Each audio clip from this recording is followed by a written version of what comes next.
एक तो ये है कि महाराज जी, क्या श्वास को नियंत्रित करके उम्र बढ़ाई जा सकती है? क्योंकि वो बेसिकली वो बैटरी की तरह है ना।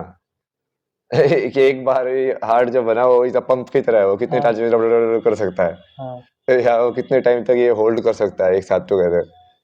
तो उसको तुम जितना ज्यादा कम यूज करोगे, ऐसे कम बोलोगे, ये सब चीजें कम ही करोगे, सिस्टम को बार बार यूज, तो उसके हिसाब से तुम्हारी उम्र तो बढ़ जाएगी। वो तुम्हारे ऊपर है, जैसे कई बार जरूरी नहीं कि उम्र बढ़ना बड़ी चीज हो। जैसे तुम फिर तो इस हिसाब से जब हम रनिंग करते हैं तब तो पंप बढ़ जाता है, तो क्या जो रनिंग करते हैं उनकी उम्र कम होगी फिर? नहीं, मतलब वो जो एंड्योरेंस उसके अंदर कर रहे हैं, स्ट्रेस के अंदर, अच्छा। तो मेंटेन कर पा रहे हो क्या? यदि तुम उस टाइम पे भी वो सांस की कंटिन्यूटी को मेंटेन कर पा रहे हो। मतलब इसको हम अध्यात्म से जोड़ कर देखें। हाँ, अध्यात्म से ही जुड़ी हुई है सारी की चीजें, और कहाँ से हाँ, जुड़ेंगे। कि जितना ज़्यादा हम जब ध्यान में बैठते हैं, जितना ज़्यादा हम अपनी श्वास को रोक पाते हैं, जितना नियंत्रित कर पाते हैं, उतने ज़्यादा ये चीज़ें कारगर होगी, ना कि एक्सरसाइज के वक्त ये लागू होगी। जो कि कितनी बार तो हम मोस्टली अपने सांस को ताने में रहते हैं, हम कैसे चल रही है, वो तो ऑटोमेटिक ऊपर नीचे होती रहती है, और बॉडी अपने आप ही कर रही है कि अब ज्यादा चाहिए, अब ये टेंशन में आ गया, तो इसकी सांस ऐसी हो, तो हम बाद में नोटिस करते हो इसकी तो सांसें भर गई। एक और सवाल उन्होंने पूछा है कि जीरो को कैसे व्यक्त करेंगे, कैसे महसूस करें? इसकी चीट शीट बनाई थी मैंने, बढ़िया। What is nothingness? If you say anything, it becomes something, it's not nothing. How do you से साइलेंस? जीरो को आप इतनी खूबसूरती से परिभाषित करते हैं, जबकि जीरो हम लोगों के लिए तो महज जीरो है, मतलब कुछ है ही नहीं वो, और लेकिन देखा जाए तो जीरो अनंत है। जीरो ही तो अलग है, मतलब वो पूरा क्लोज जहाँ से शुरू हुआ वो घूमता ही रहेगा, उसके अंदर वो अनंत सर्कल है वो। हाँ। जैसे वन का एक स्टार्टिंग पॉइंट है और एक जैसे एंड है नीचे बेस, वो क्लोज नहीं है, क्लोज नहीं है वो पूरा। कोई भी नंबर बाकी क्लोज नहीं है, जैसे 2 3 4 ऐसे, सिर्फ जीरो क्लोज है। एक 8 भी क्लोज है शायद कहीं हाँ, पे। 8 इसलिए 8 इन्फिनिटी है ना। हाँ। इसका भी मैंने समझाया था, जैसे 8 के बाद जो 9 है वो तो आगे के जो 1 2 नंबर होते हैं वो तो अपनी आइडेंटिटी साथ में लेके चलते हैं। ज्योतिष में आप कितना विश्वास रखते हैं? ये सब चीजें होती हैं, नहीं होती हैं? है नहीं, तो सब विज्ञान है वो। हाँ। कई तरह की ज्योतिष है, आप किस में ज्यादा बिलीव करते हैं? नहीं, मैंने तो काफी, जैसे हाथ वाला का मैंने पैटर्न का तो देखा कि हाँ ये समझा तो जा सकता है। जैसे मैंने किसी पैरों के देख के समझा कि अच्छा इसके पैर ऐसे हैं, तो इस टाइप का होगा ये इंसान। और हाथों को देख के?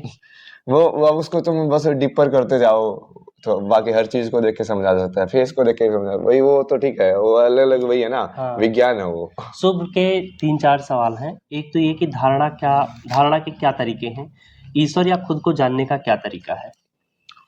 धारणा तो कंसंट्रेशन को बोलते हैं, फोकस को।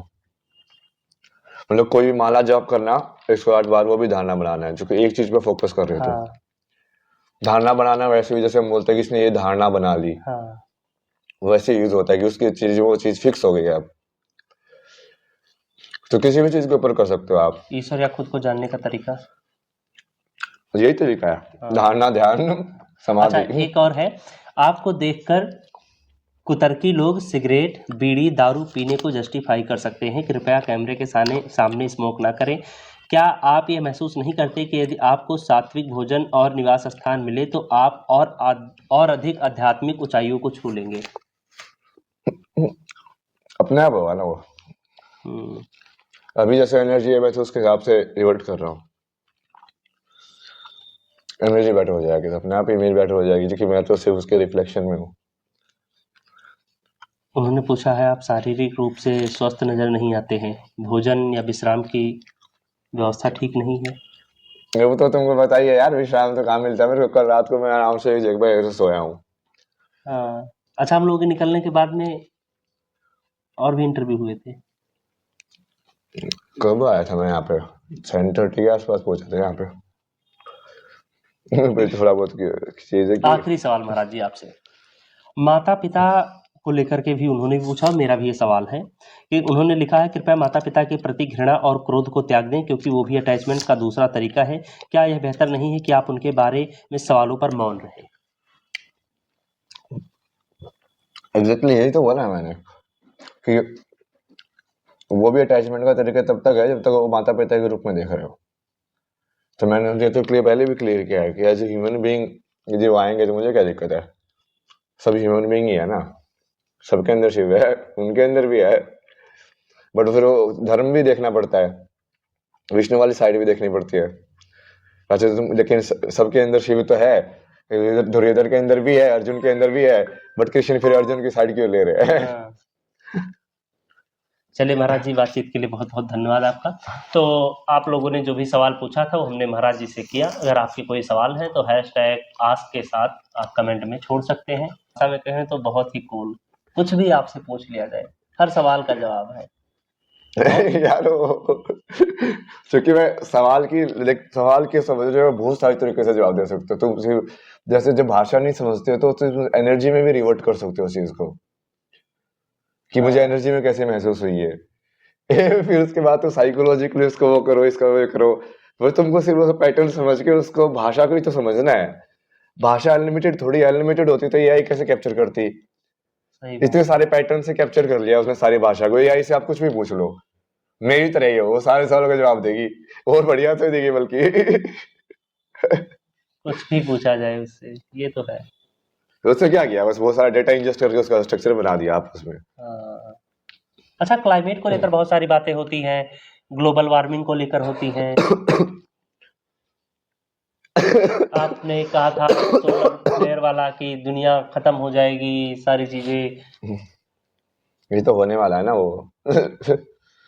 इम्बैलेंस है ना बहुत ज्यादा। अभी जैसे मैं इंटरनेशनल न्यूज का भी देख रहा था, सारी चीजें इम्बैलेंस की वजह से हो रही है। उस इम्बैलेंस की वजह से फिर ह्यूमन माइंड भी, चूंकि हम सिंक में है, तो वो भी इम्बैलेंस की तरह इम्बैलेंस लग रहा है। पूरा बॉडी भी इम्बैलेंस्ड है। हाँ।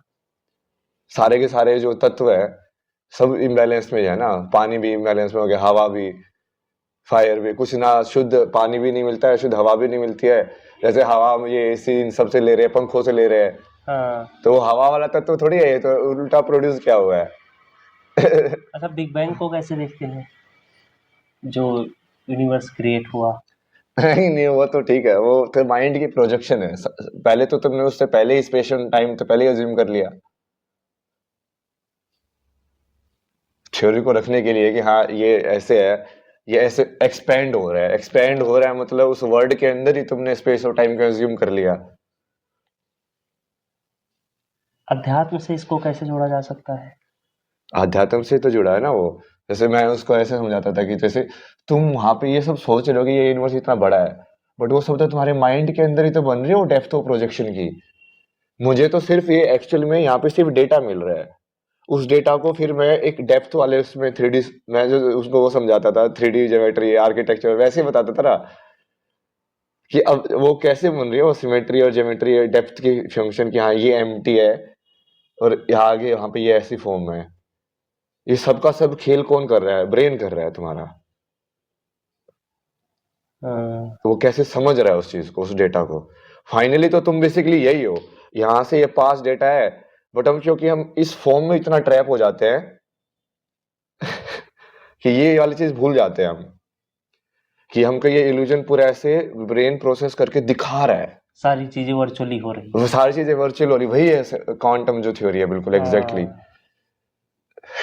बहुत अच्छा महाराज जी, हम धन्य हैं कि हम आपसे मिले। तो आप सभी लोगों का बहुत बहुत धन्यवाद। समय थोड़ा सा कम है तो इसीलिए चलना पड़ेगा।